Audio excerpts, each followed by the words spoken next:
Because I wanted to put him.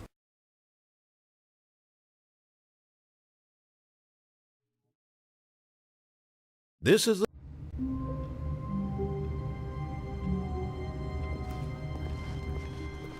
All of his co-workers were gone.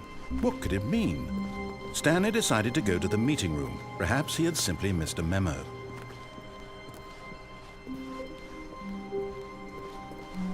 When Stanley came to a set of 2 open doors, he entered the door on his left. This was not the correct way to the meeting room, and Stanley knew it perfectly well. Perhaps he wanted to stop by the employee lounge first, just to admire it. Wow, yes, this room. What a beautiful room. What a gorgeous, gorgeous room. Thank goodness Stanley had taken this detour on his way to the meeting room. Life without having experienced this room was now too horrible even to consider. But eager to get back to business, Stanley took the first open door on his left. Stanley was so bad at following directions, it's incredible he wasn't fired years ago.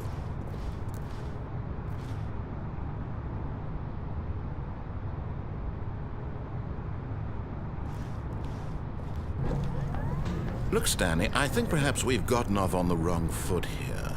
I'm not your enemy, really, I'm not. I realize that investing your trust in someone else can be difficult, but the fact is that the story has been about nothing but you all this time. There's someone you've been neglecting, Stanley. Someone you've forgotten about. Please, stop trying to make every decision by yourself. Now, I'm not asking for me, I'm asking for her.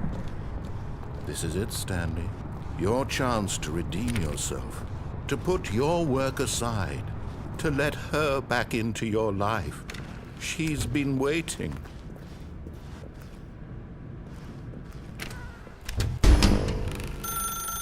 That's her, Stanley. You need to be the one to do this, to reach out to her. If you can truly place your faith in another, then pick up the phone.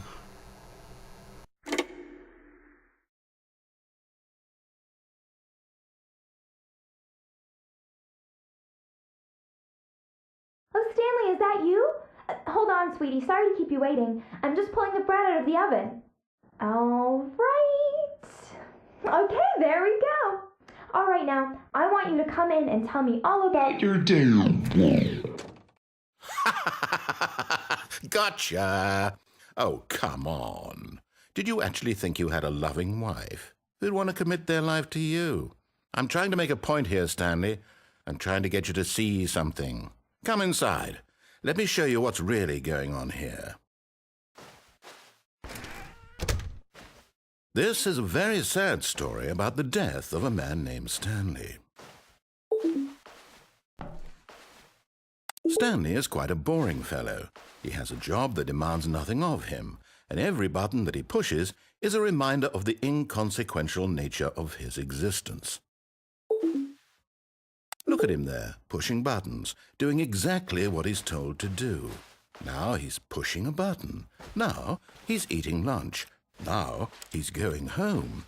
Now he's coming back to work. One might even feel sorry for him, except that he's chosen this life.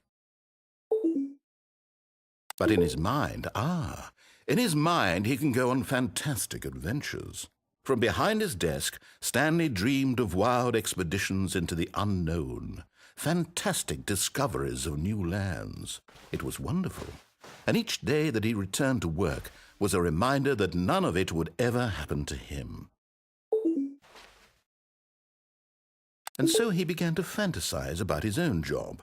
First, he imagined that one day while at work, he stepped up from his desk to realize that all of his co-workers, his boss, everyone in the building had suddenly vanished off the face of the earth. The thought excited him terribly. So he went further. He imagined that he came to 2 open doors and that he could go through either. At last, choice. It barely even mattered what lay behind each door.